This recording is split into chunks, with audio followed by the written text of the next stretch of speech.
Hello, everyone. Thank you for tuning in to Journey of a Disability Warrior, the roads we've traveled. Today's guest is Cassidy Hooper, and she joins me to share her personal story in hopes of inspiring others on a similar path. Thank you so much for joining me today, Cassidy. Thanks. I'm happy to be here.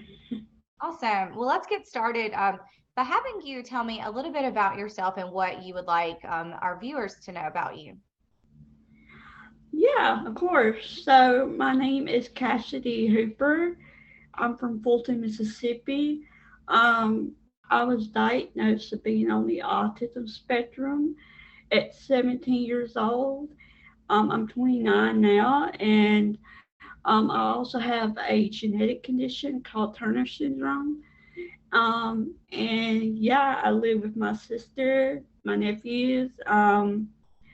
So yeah, that's pretty much it. I'm an autistic self advocate and Turner syndrome advocate. So yeah. Well, what are some of your hobbies and interests? I love listening to music. I love watching TV shows, movies.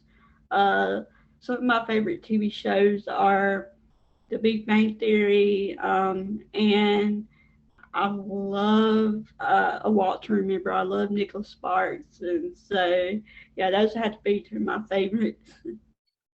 Tell me a little bit more about your family and your friends and those people that you love spending the most time with. Well, I love spending time with my sister. She's awesome, and my nephews. I love being an aunt, so I would have to say my sister and my nephew would be who I love hanging out with the most. Tell me what your experience has been like being a young adult with disabilities. Um, it's hard sometimes, but I learned to advocate for myself whenever I need something, and I learned how to articulate my needs and what I want and what I don't want. And yeah, I've learned that from my parents. So yeah, I think that would be one of the big things. You know, I'm not able to drive, and I'm unemployed. I'm unable to work. So those are the two downsides of having a disability. And what do you think are some common misconceptions that people have about individuals with disabilities?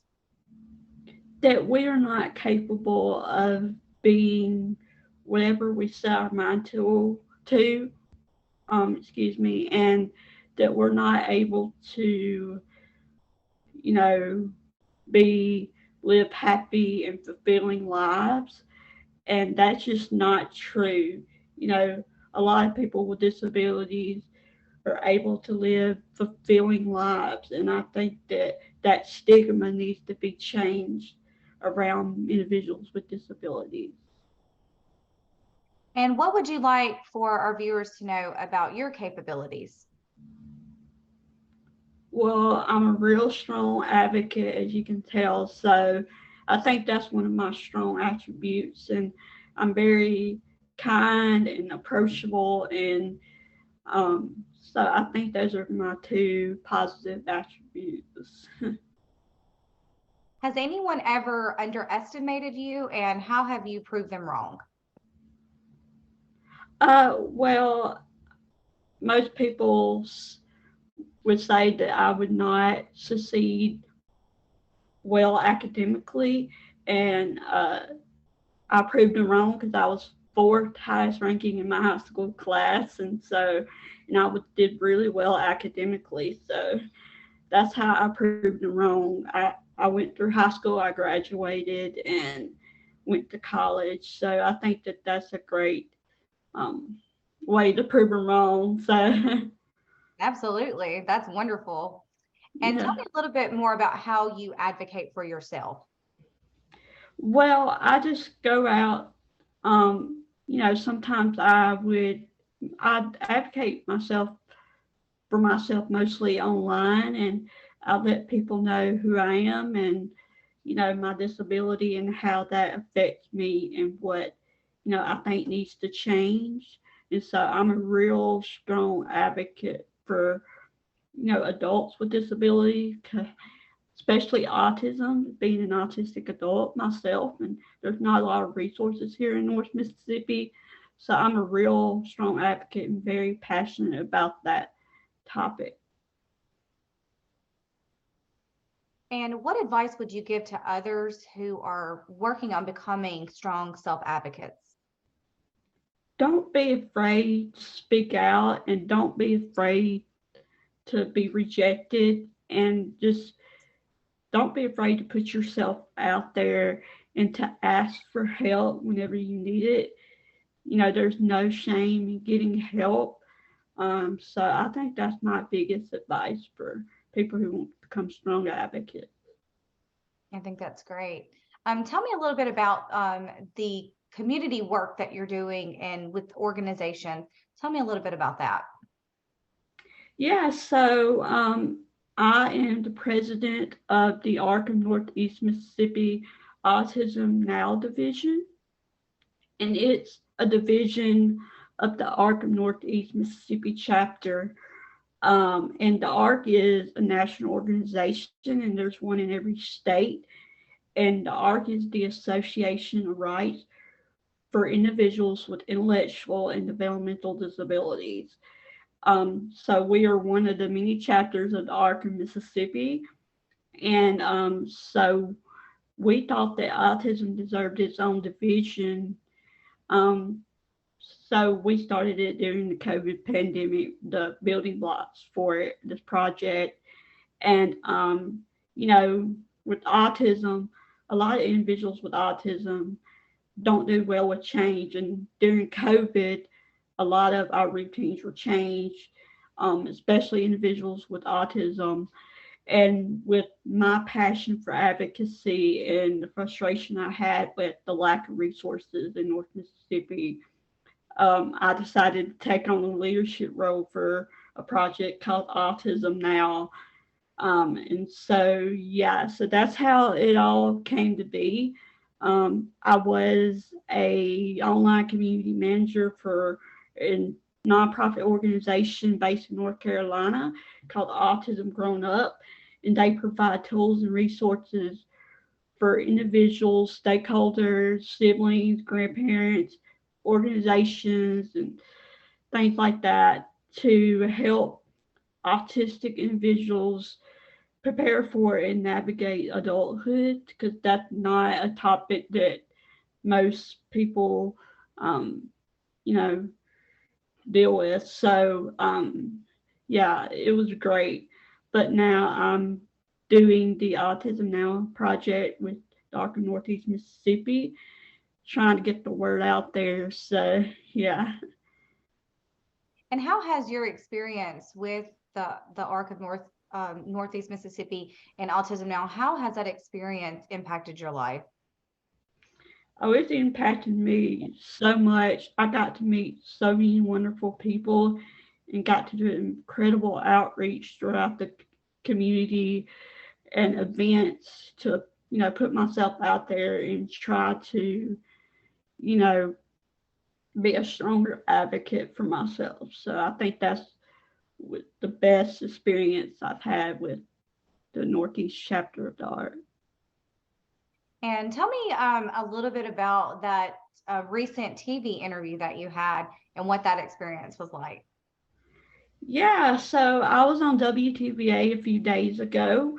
It's a local news station, and I got to talk to one of the local TV anchors about Autism Now, and what it's all about.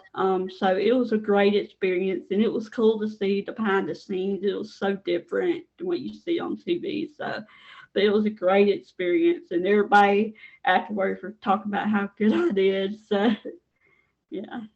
Yes, you're definitely a natural at this. So I think that's Yeah. awesome that you're using your skill sets to be a strong advocate and raise awareness and acceptance. So I think that's wonderful.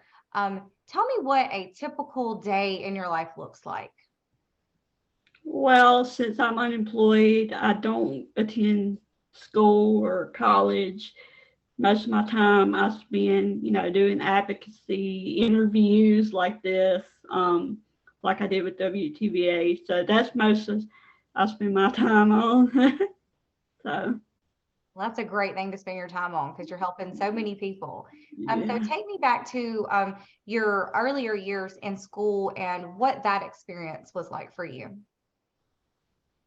yeah. So I did stress a lot in school, and I did deal with a lot of well, not a lot. I did get picked on. It wasn't, you know, like so bad that, but I did have to attend a private school for a couple of years, and then I went back to the same school in high school, and the kids that picked on me, for being different, for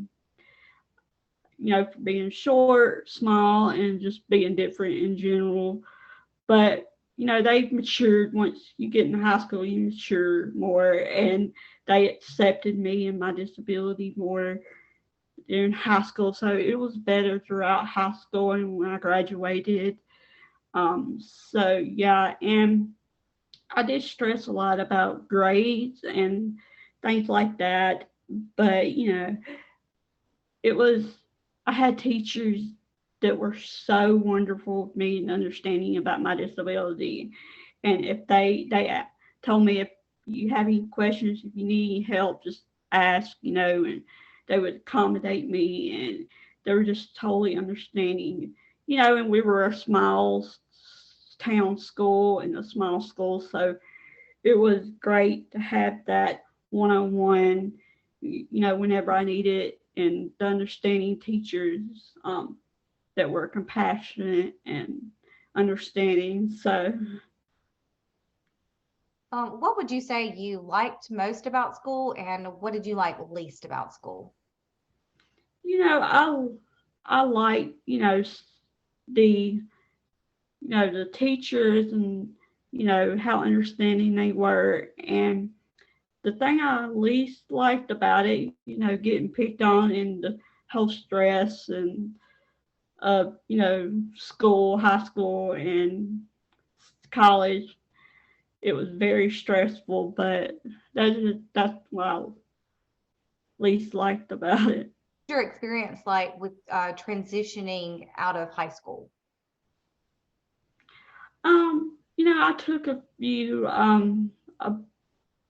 months, a break, and then I decided, to try college, community college.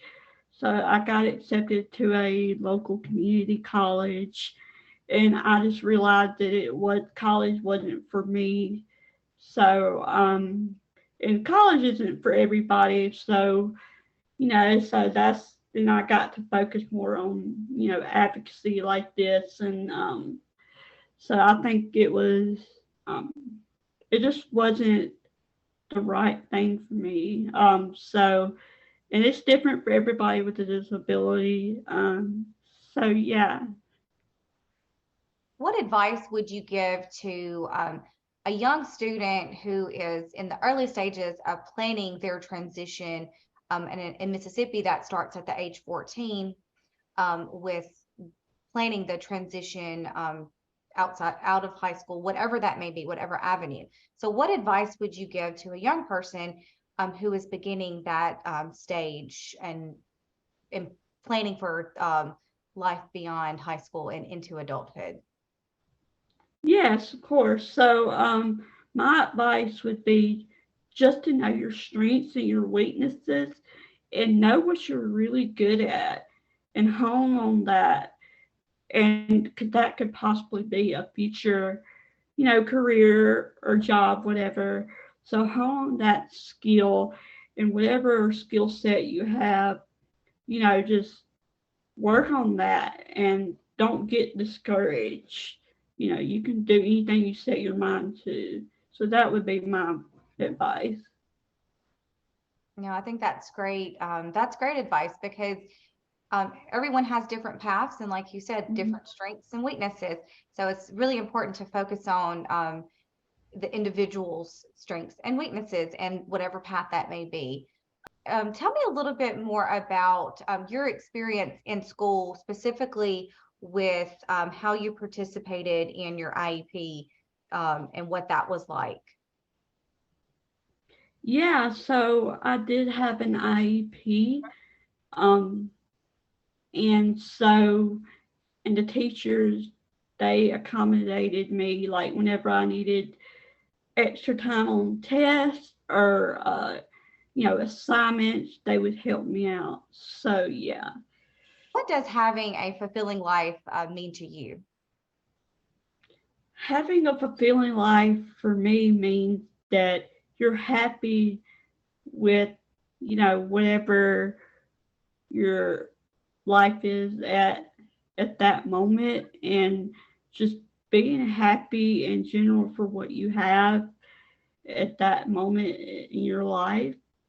So yeah, I think that's what fulfilling life means to me. That having a fulfilling life means to me. And over the years, you have gained a lot of great skills with being a good advocate and sharing your story. So, what advice would you give to others who are working on developing those skills? And how do you suggest that they best use their voice and to help on different platforms? Yeah, so I just say don't be afraid to speak out and voice your concerns or, what you want in life. Just don't be afraid.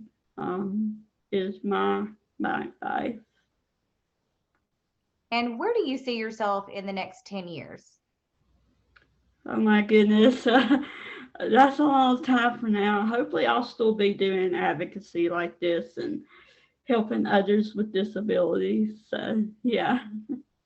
And what are some of your hopes for the Autism Now organization and the ARC of Northeast Mississippi?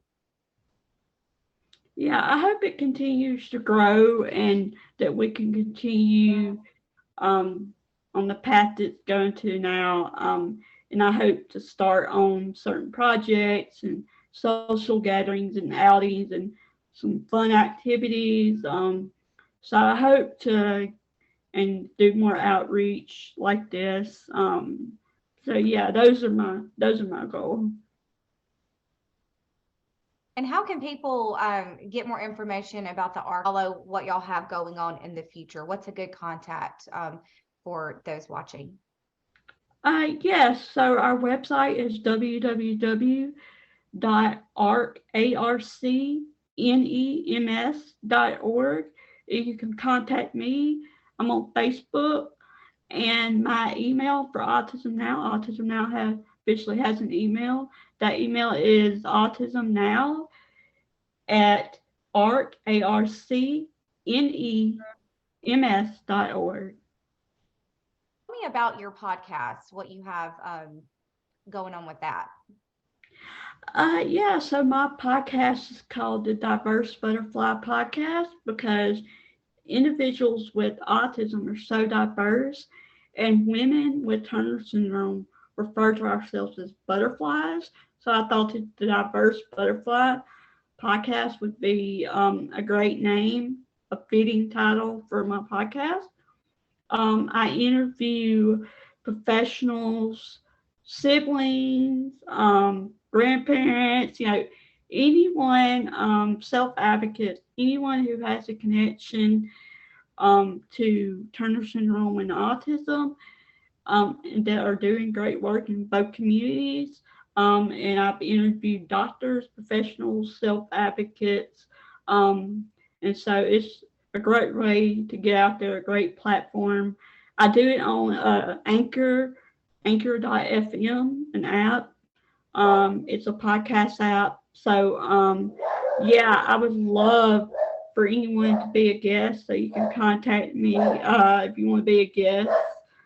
That's great. Well, thank you so much for coming on today and sharing your story and hearing all the wonderful things that you're doing and have coming up. I know you're making such a huge impact in the community, and I just want to commend you for that. And again, thank you so much for joining me today. Thank you. I enjoyed being here. Thank you so much, Brittany.